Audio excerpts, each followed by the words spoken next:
In yesterday's episode, when we were trying the top on here, first of all, when I painted this, I didn't realize that the top was actually slightly smaller in diameter, if you want to call it diameter, than this is. And it was quite easy to see right here that it wasn't painted.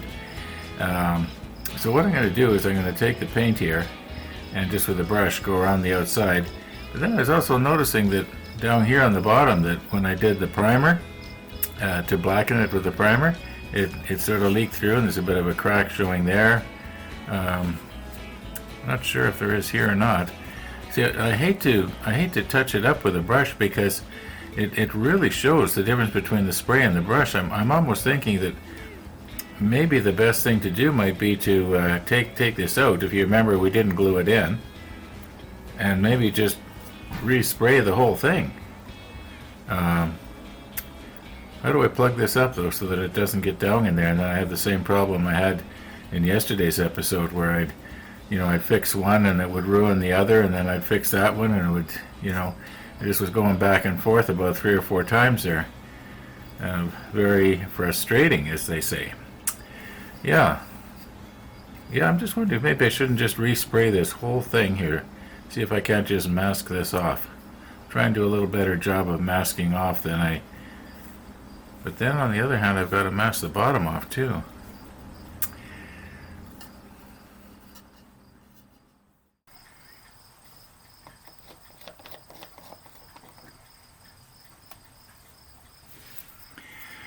Okay, let's just see what happens here. We'll just try and do it very, very lightly.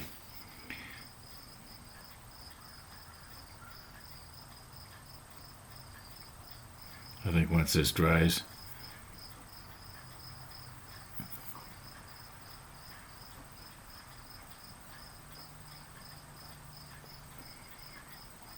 I don't want to get it so thick it's going to start running down either.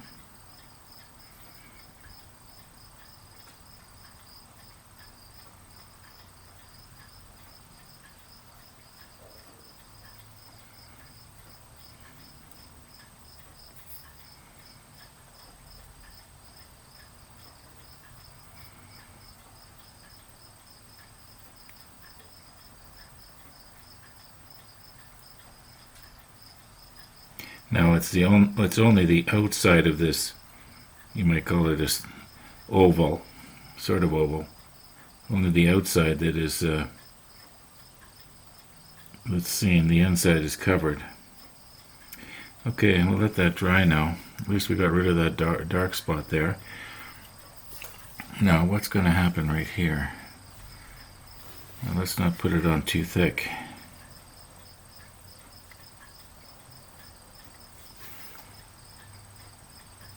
Guess I have to put it on thick enough that it's going to get in that crack.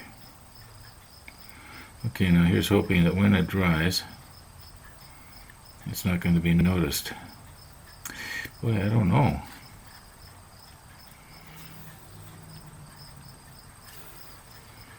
Oh, that's too much.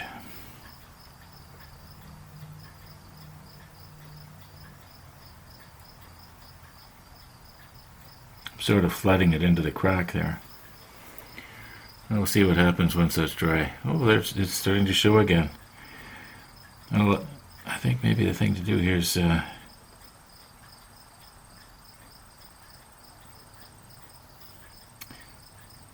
it's just flowing into the crack there.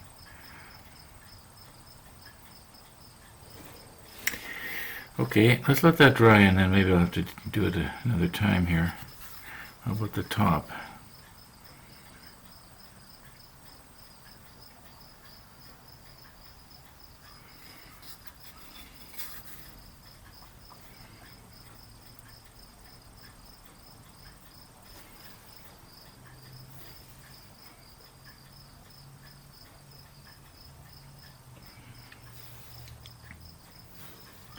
I didn't realize that the crack was so big.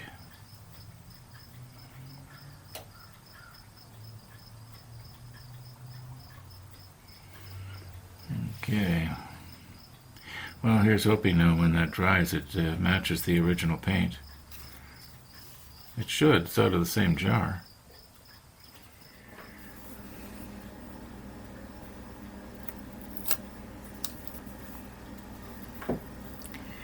Now, because these may be seen from the bottom, I want to, as well as painting the top, I want to get across the bottom here just a little bit. So I'm going to mount them like this.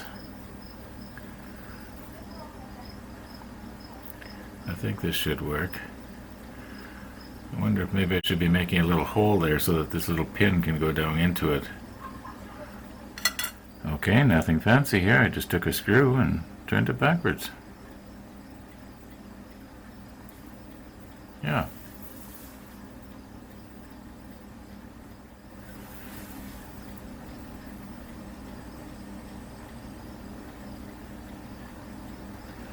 There, now I can get at the bottom.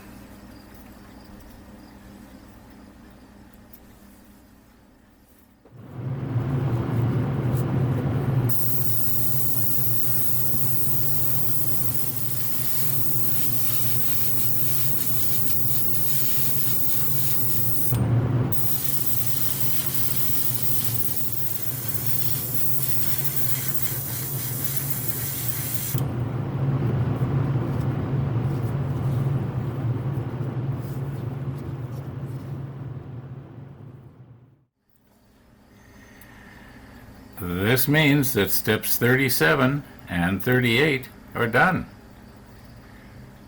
Step 39.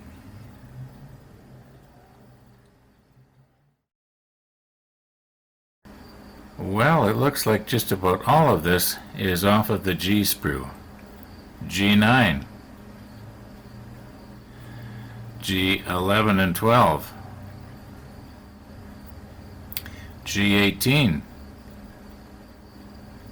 G14. Yeah, I think once we nip these off, there's only 2 or 3 little pieces left. One here and a couple over here. Okay, I've been busy nipping sprue off of these pieces, and this piece here is a piece of decking, actually. I think right here and right here it's either going to be a light or a gun. However, there's something I wanted to show you here. In the past, whenever I would take a piece like this and I would nip it off, I would quite often, well, at least once, have a little V or a little notch in the top of this railing here. And I have discovered a real neat way to nip these off. What I'm going to do is I'm going to move in and try and keep it in focus and show you what I'm talking about. Yeah, it seems to work really, really well. And you can nip this in such a way that you do not end up cutting into the railing, and yet you get as much of the sprue off as possible. So I'll just move in here. Well, here goes. I suppose now that I've got the camera running, this isn't going to work and I'm going to look like a fool. If I cut it like this, I'm almost guaranteed to lose part of the top of the railing. But if I put a little bit of pressure on and then roll it, all right. Now I have very little sanding to do, and it looks to me like most of the top of the railing is there. Now usually it works better than this, but anyway, I'll show it to you after I've sanded it down here, or filed it down. I file it and then sand it. Okay, when you're moved in nice and close like this, yes, you can see where it was. But from normal viewing distance, you can't see anything. It looks perfectly flat, and it actually is pretty good. Now, usually it works better than that, but, Murphy's Law, if the camera's running, things aren't going to go like they're supposed to. Anyway, I just thought I'd show that. It's a new little trick that seems to work out really well for me. Every time except when I have record pressed.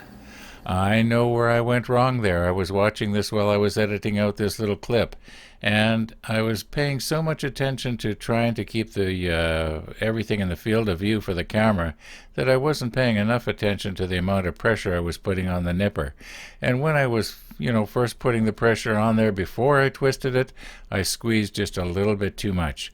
Anyway, I'm going to try and do this again later sometime. It really does work, believe me. Okay, this is decking, and this is decking. So we're going to be painting those with this semi-gloss dark gray that we accidentally mixed up by mistake, which is actually coming in handy now. Now, as for these pieces right here, I'm not sure what they're supposed to be. I kind of know where they go. I guess once they're glued in place, it'll make a little bit more sense.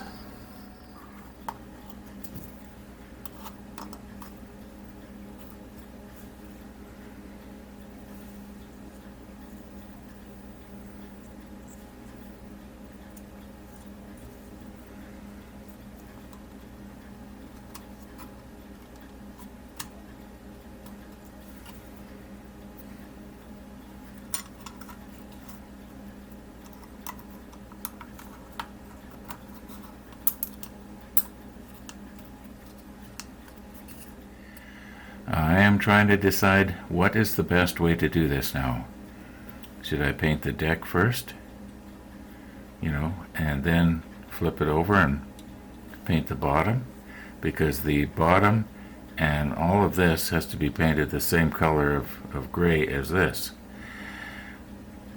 Yeah, and I am thinking I'm going to probably have to respray this.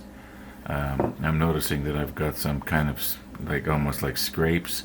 Flat paint, if you rub on it, I don't know if you can see it, if I can get the light just right there. Yeah.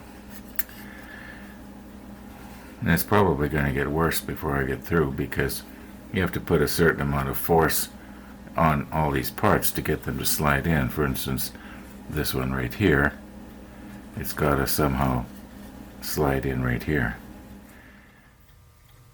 Okay, I've got an idea here, and I think it's a good idea.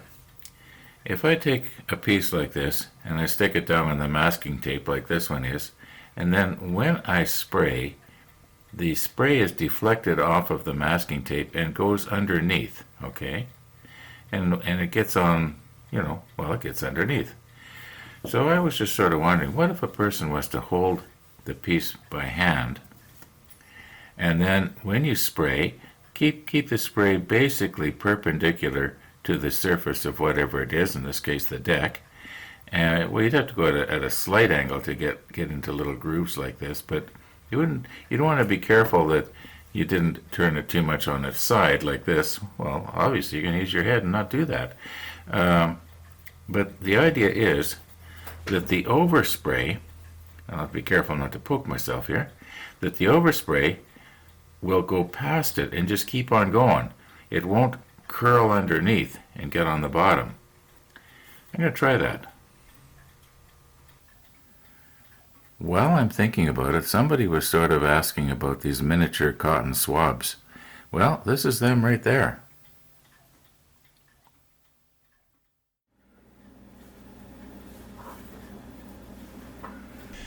As you're going to see, this did not work out as well as I'd hoped. The adhesion area, I guess, was just way too small. I should have used a larger piece of blue tack or smeared it out a little bit bigger. It did work okay, however, on the other piece. I am loving this airbrush. And what I have found works really good when the nozzle plugs up is I'll take my toothbrush and I'll just stick it into some isopropyl. And I know this looks really dirty, but it's not as bad as it looks. And then I'll take and go like this. And then it clears the paint off of the end of the nozzle. Apparently it's a common problem with airbrushes. The tip of the needle will clog up, and it'll build up paint on it, and then it's not going to spray right. So if I just go like this, when I'm aiming it that way, you may have seen me do that. Anyway, just thought I'd mention that. Probably everybody knew that already except me. Anyway.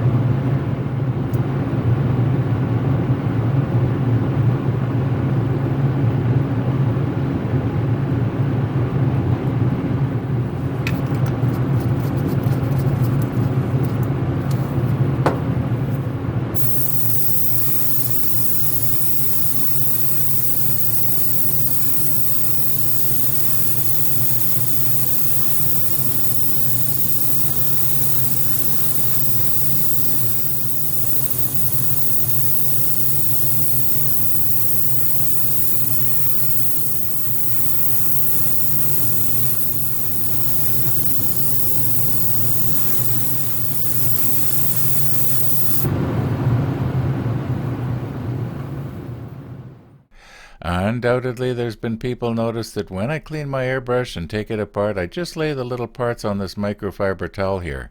And you're probably thinking I'm going to be getting dust and lint and stuff like that picked up on it. Well, I could, except that what you don't see is that directly behind my model chair, or my model table chair, is a vacuum cleaner, and I use it regularly. Every time I do any kind of filing or nipping off sprue or anything like that, I just crank it up and I vacuum up the off the area where I'm working there. And I also reach over and I do this, even though there's probably nothing there. I do it every single time, and I'm convinced that this area is clean. I just wanted to put your minds at rest there. Hopefully you can see that the detail is still very well preserved. I'm convinced that it is 100% covered. There's no plastic showing through. And when we turn the pieces over, well, you can see there is no dark gray on the other side. So yeah, worked out about the way I thought it might. Now it could be that this time I've got a little bit more than I need. Now I didn't check to see what it is, but I believe it's either a searchlight or an anti-aircraft gun goes at that spot. And I was thinking, well, if the blue tack pulls away any of that fresh paint, well, it doesn't matter. Not going to see it anyway. It's going to be covered up by something. I'm going to now paint the underside with the light gray. I'm not going to video it. I'm just going to go ahead and do it. And all being well, we'll see you tomorrow. So, thanks for watching, and we'll see you tomorrow.